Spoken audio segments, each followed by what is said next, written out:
Hey everyone, we know how hard it can be to keep up with the latest news in Israel. So if you haven't had the time to stay on top of what's what in the Holy Land, we're here for you. I'm Ladar Gavelazi, and this is ILTV's Weekly Review. And moving on, former U.S. President Donald Trump, in an interview with Saudi-owned Al Arabiya this week, slammed the Biden-Harris administration over their foreign policy with regards to Israel and the Middle East.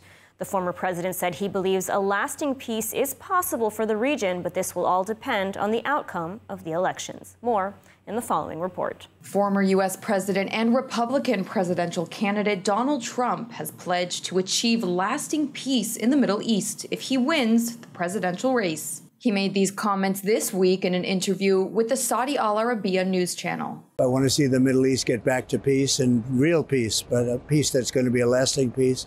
And that's going to happen. I feel really, truly confident it's going to happen, and I believe it's going to happen soon. And we'll see what happens with the election. I think the election is going to make a big difference. Trump also reiterated his claim that had he been president, October 7th would never have happened. With regards to the Islamic Republic of Iran, Trump said the regime should not be allowed to acquire a nuclear weapon and reiterated his support for Israel to retaliate despite Biden's calls to temper a response. I think he's going to do what he wants to do, and I think he has to do that. You know, Biden was giving him some very bad... Look, Biden has been historically horrible on foreign policy. Incompetent, I would say. What you do is anything he says, do the opposite, and you'll be brilliant if you do the opposite. Trump also criticized the Biden-Harris administration for failing to expand the Abraham Accords these past 4 years. We would have had 12 to 15 countries within a period of, literally within a period of a year, I think, at the most. They have none. They added none. And everybody respects it. You know, they respect it so much. But look, the framework is there. All they have to do is be inserted. And that'll happen very quickly. If I win, that will be an absolute priority, just getting everybody in. It's peace in the Middle East. We need it, and it's very important, and it'll happen. And after over 1 year of continuous attacks from the Islamic Republic of Iran and its terror proxies, Israel, in an historic mission in the early hours of Saturday, launched precise strikes against military targets in Iran. As more details emerge on Operation Days of Repentance, it is clear that the IDF delivered a devastating blow to the regime, sending over 100 aircraft and drones on a 2,000-kilometer journey into Iranian airspace, knocking out their defense systems, targeting their ballistic missile supplies, and destroying their drone production facilities. And what's more, taking part in this historic mission were 4 female Israeli Air Force pilots. Further humiliation for a regime that prides itself on repressing Iranian women. According to a report this morning from the New York Times, this counterstrike has left the mullahs very worried. It has severely hampered Iran's offensive capabilities and now leaves the regime nearly defenseless against any future Israeli retaliation. Since October 7th, the Ayatollah regime in Iran and its terror proxies in the region have attacked Israel on a daily basis on 7 fronts. On October 1st, Iran launched the largest ballistic missile strike against Israel in history, indiscriminately launching nearly 200 missiles at Israeli bases and the civilian population. With Israel's precision strike, it sends a clear message to Iran. Your reign of terror in the region has come to an end. If you thought you could attack the state of Israel without consequences, think again. And now more details are emerging on the damages done to Iran in yesterday morning's attack by Israel, and it's substantial. The waves of airstrikes reportedly crippled Iran's ability to produce long-range ballistic missiles and destroyed S-300 air defense batteries, making targets vulnerable in future strikes. ILTV's Steve Leibovitz has the full report. Experts analyzing satellite images reported saying that the waves of IDF airstrikes have crippled Iran's ability to produce long-range ballistic missiles.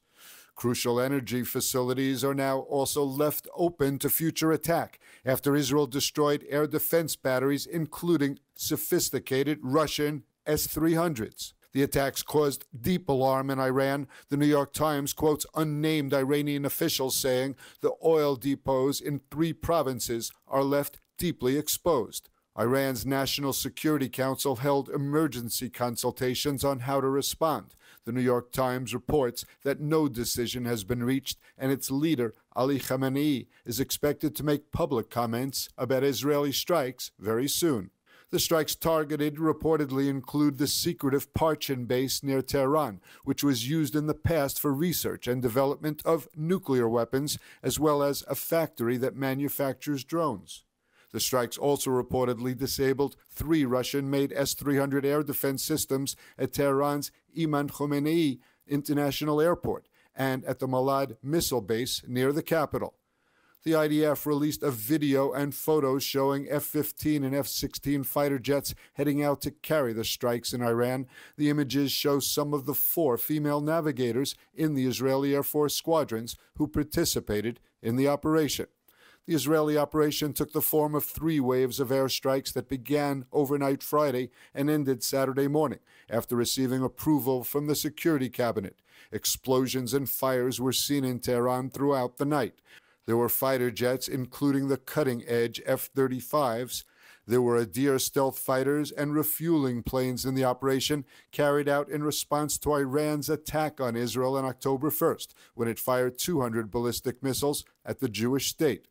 The IDF dubbed the operation Days of Repentance, and all aircraft returned safely to base.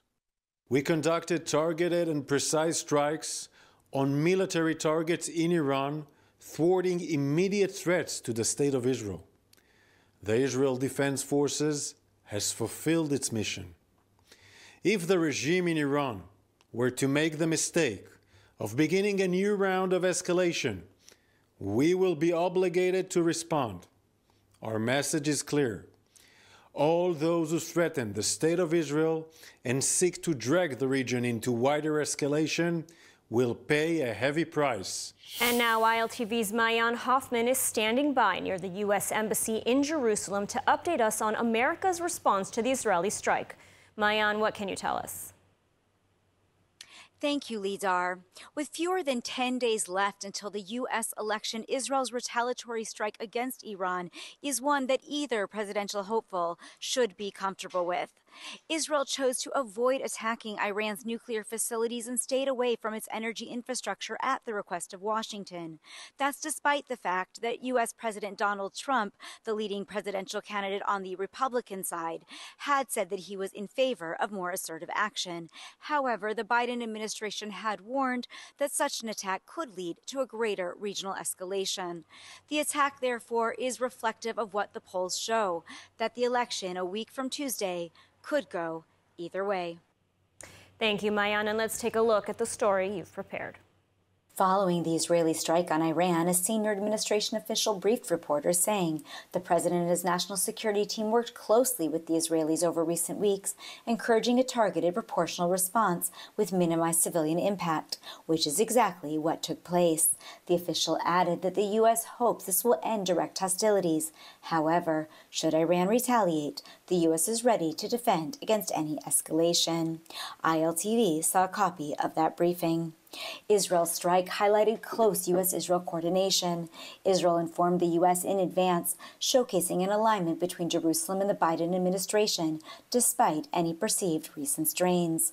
President Biden also commented briefly while speaking with reporters at Philadelphia International Airport on his way to Pittsburgh for campaign events supporting U.S. Vice President and Democratic presidential nominee Kamala Harris. In the Persian Gulf, Israel's Abraham Accords partner, the UAE, and its hopeful future partner, Saudi Arabia, had also urged Israel to avoid targeting Iran's oil facilities, fearing reprisals against their own infrastructure. Following the strike, Saudi Arabia, the UAE, Egypt, and other Arab nations condemned the escalation, though they did not specifically name Israel. Instead, the UAE voiced deep concern over the regional instability, while Saudi Arabia emphasized its strong rejection of an escalating conflict. Israel targeted sites it claims were used in Iran's recent attacks, including incidents on October 1 and April 14th. Both successful interceptions were reportedly supported by intelligence from Saudi Arabia and the UAE. Now, as the U.S. election nears, Kamala Harris and Donald Trump are sparring over foreign policy and critical swing state votes. Here's more on the story from ILTV's Mayan Hoffman. With just over a week to go until the U.S. election, Vice President Kamala Harris and former President Donald Trump are vying for votes, including from Arab American and Muslim communities in swing state Michigan, who are concerned about Israel's war in Gaza.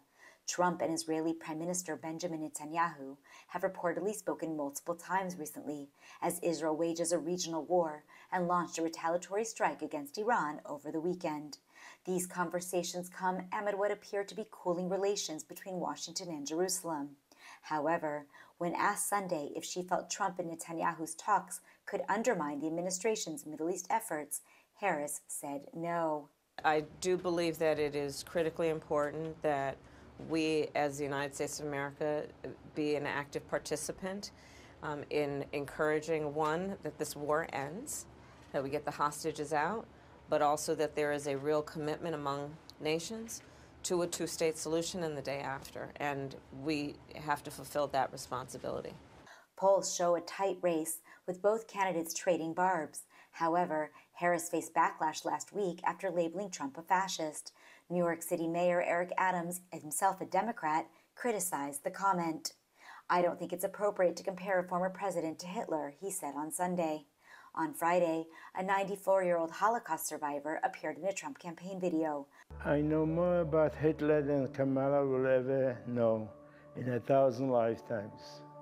For her to accuse President Trump of being like Hitler is the worst thing I've ever heard in my 75 years living in the United States." Yesterday marked 6 years since the Tree of Life synagogue attack in Pittsburgh. Harris issued a statement on behalf of herself and her Jewish husband, pledging to always prioritize the safety and security of Jewish communities in the United States. And over the past 2 days, talks have been held in Doha in an effort to reach an agreement for a hostage deal. ILTV's Ariela Lechiani joins us now with the latest updates. Yes, thank you, Ladar. So following intense discussions, a negotiation summit concluded yesterday in Doha with reported progress being made towards a unified framework for a hostage release plan. And meanwhile, in Jerusalem, hostage families put together a powerful protest at the Knesset to put pressure on the government to do everything they can to bring their loved ones home. Take a look. Intense negotiations took place in Doha yesterday as high-level officials, including Mossad Director David Barnea and CIA Director William Burns, worked toward a breakthrough in the ongoing hostage crisis.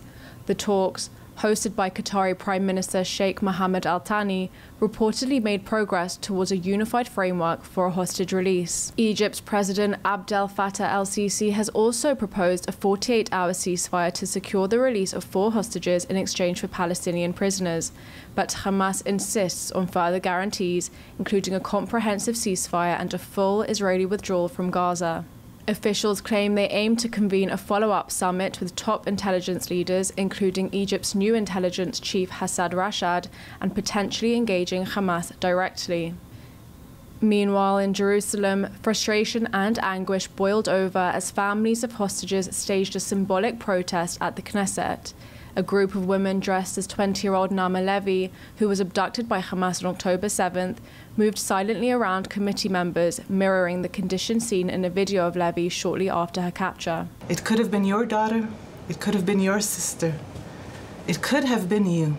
The protesters lined up against the wall with faces painted red, while Naama's mother, Ayelet Levy, pleaded with lawmakers to bring all 101 hostages back to their families. While diplomatic momentum builds in Doha, the families here in Israel are urging officials not to delay. They want their loved ones returned home safely and soon. Following this week's negotiation summit in Doha, officials are continuing to work towards a hostage for ceasefire deal as Israel presents a new proposal.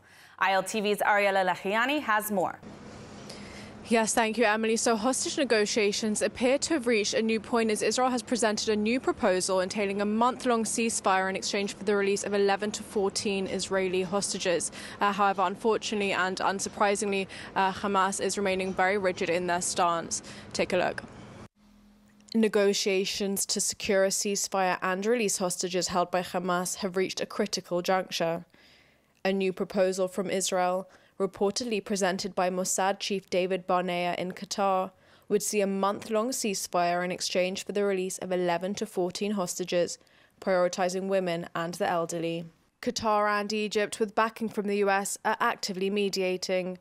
Qatar's foreign ministry has committed to working with the Biden administration until the last minute, regardless of US election outcomes, to reach a resolution. Recent discussions in Doha included CIA Director William Burns and Qatari Prime Minister Mohammed Al Thani, focused on a mini-deal to build trust and pave the way for a full-scale release of all hostages. But Hamas remains steadfast. The group has indicated it would only agree to a deal if it includes a full ceasefire and complete IDF withdrawal from Gaza, despite hopes that recent events, including the assassination of Hamas leader Sinwar, might soften Hamas's stance. Officials say that they've seen no change. Efforts have been complicated since August, when Hamas executed 6 hostages, including Israeli-American Hersh Goldberg-Polin, ending an earlier negotiation phase. Officials now hope that the current push, with careful phase proposals, will open a new path forward. The families of 101 hostages await news, as these talks could represent a turning point. For now, all eyes are on Doha and Cairo, where further meetings may bring clarity to whether this latest proposal will finally lead to action. Following the Israeli Knesset's vote to ban the UN agency UNRWA, Israel is facing increasing criticism from the international community, even after UNRWA's links to Hamas have been exposed in recent months. Despite the controversies, UNRWA has failed to reform their more radical ties, which included employees who took part in the October 7th massacre, school textbooks which praise and incite violent anti-Semitism, and UNRWA facilities being used to store Hamas weapons. Now, here to discuss the situation is Dina Rovner, the legal advisor for UN Watch. Dina, I want to thank you so much for joining us today. I would love to start by getting your take on the legal argument here. The UN is already condemning Israel's new bill outlawing UNRWA, some calling it justification for expelling Israel from the UN. Is Israel within their legal right to do what they're doing, and why? Yeah, well, first of all, thank you for having me, Emily. It's great to be on your program. And in response to your question, certainly Israel is within its legal rights. I mean, no country should be forced to accept an organization operating within its territory that threatens its very existence and the safety of its citizens, whether it's a UN entity or otherwise. And that's exactly what UNRWA is. You know, I've heard UN humanitarian officials like the Secretary General Antonio Guterres, UNRWA Commissioner General Philippe Lazzarini, and the High Commissioner for Human Rights, Volker Turk, saying things like, this is a violation of the UN Charter. And my response to that is no, the opposite is true. UNRWA's continued existence is a violation of the UN Charter because instead of promoting peace and security, UNRWA perpetuates conflict and war. It keeps the Palestinians in perpetual refugeehood, giving them this false dream that they have a right of return into sovereign Israeli territory. And we know exactly what that looks like. We saw it on October 7th with the horrific atrocities, massacres, rapes, torture, mutilation. When Palestinians talk about the right of return, this is what they have in mind, and this is exactly what UNRWA represents.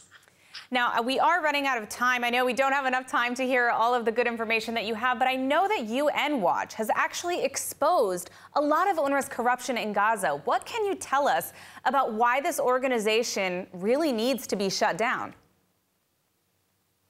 Yeah, well, as you know, I mean, our research has exposed UNRWA has been totally infiltrated by Hamas. And unfortunately, the Western leaders of the organization and UNRWA's donors are in complete denial, and they're unwilling to do anything about it. I mean, we saw just last week when Israel killed Muhammad Abu Itiwi. This was an UNRWA employee who was also at the same time a Hamas commander who led the raid on that Re'im shelter where Hersh Goldberg-Polin was his arm was blown off, and then he was taken hostage into Gaza. You know, in July, Israel gave his name to UNRWA with a list of 100 names, and UNRWA completely ignored it. They did nothing. And we've been exposing a lot about this Fatih al-Sharif, who was the Hamas leader in Lebanon. When he was killed last month, Hamas eulogized him as their leader in Lebanon. At the same time, he was also an UNRWA school principal and the head of the UNRWA Teachers Union in Lebanon. And, you know, this wasn't secret information or anything like that. It was open. It was public. He posted about it all the time on Facebook. So UNRWA had access to this information, and we've been sending them for months details about this Fatih al-Sharif's Hamas involvement, and yet they refuse to fire him. They say that they're investigating. They're always investigating, and they never take it to the next level. So when an organization is infiltrated by terrorists, it's not just about a few bad apples. It's rotten to the core. Absolutely. Well, I want to thank you for all the work you're doing at UN Watch, Dina, and of course for joining us today on the program to discuss this issue. Thank you so much. And it's day 389 of the war in Gaza. The IDF announced the deaths of 4 soldiers killed in northern Gaza. Meanwhile, the army continued advancing in northern Gaza, Jabalia, leading to the surrender of some 600 Hamas terrorists after being surrounded by IDF forces. More from ILTV's Steve Leibovitz. The remaining Hamas terrorists in northern Gaza had gathered to regroup at the former Kamal Adwan hospital complex in Jabalia. The IDF encircled the complex, trapping hundreds of gunmen inside, including its senior operatives. Those terrorists who were not killed were taken prisoner. 3 brigades surrounded the area, which includes schools and shelters. The IDF helped tens of thousands of civilians to safely evacuate the area. Currently, troops are closing in on any remaining pockets of resistance, and the maneuvers in Jabalia are near completion. The hospital was used as a Hamas terror command center. The IDF seized weapons, funds, and documents. Some of those arrested in the hospital were suspected with links to October 7th attacks. Those individuals were taken to Israel for interrogation. While most of Hezbollah's capabilities have been destroyed, they are still managing to fire dozens of rockets and UAVs into north and central Israel. This morning, surface-to-surface missiles were fired from Lebanon, setting off sirens as far south as Netanya. The projectile broke up in the air without causing harm. A drone reportedly struck an aviation factory overnight, causing minor damage to a factory that produces aviation parts. There were no injuries in the incident. The Air Force also downed at least 5 drones launched from Lebanon this morning, and drones set off alarms in Nahariya before interception. Fire and rescue services are working to put out a blaze caused by falling debris in the Gesher Haziv area. In the afternoon, there were multiple rocket barrages targeting northern Israel in the Golan Heights, Haifa, and Akko areas, injuring 2 in Metula. And this from a relative of a 24-year-old Arab Israeli killed yesterday in northern Israel by a Hezbollah rocket strike on Ma'alot Tarshiha. زي ما تصاب يعني قصات يعني ما في حدة يلديمكم يلديم يدخلين لشيبة ببايت نحن نجد شيء إن شاء الله هي شلوم هي شكيت. Intense U.S. efforts are underway to broker a ceasefire between Israel and Hezbollah in Lebanon. The Security Cabinet met overnight to consider the conditions. ILTV's Ariella Lahiani has more. U.S. advisors Brett McGurk and Amos Hochstein are due to arrive for meetings with Prime Minister Netanyahu to discuss the proposal's details. The pair will arrive with an official ceasefire proposal the U.S. believes can be reached within weeks. Netanyahu and the Security Cabinet held consultation overnight to decide whether to advance terms for ending the conflict or expand the ground operation in South Lebanon. Israeli officials, including Strategic Affairs Minister Ron Dermer, are in favor of an agreement that will capitalize on the achievements made by the army degrading Hezbollah in Lebanon in recent weeks. Chief of Staff Halevi reportedly supports a negotiated end to the fighting, with a deal that is separate from the ongoing war in Gaza. Israel is reported seeking an improved version of the UN Resolution 1701 requiring Hezbollah fighters to withdraw north of the Litani River, heavy deployment of the Lebanese army at the border, international oversight and enforcement mechanism, guaranteed freedom of operation for the IDF if there are threats that need to be removed, the prevention of Hezbollah rearming in the future, and finally, a 60-day ceasefire during which the agreement would be finalized. For more of the latest updates from Israel, make sure to subscribe to our newsletter at iltv.tv or download the ILTV Plus app. That's it for ILTV's weekly review. See you next week.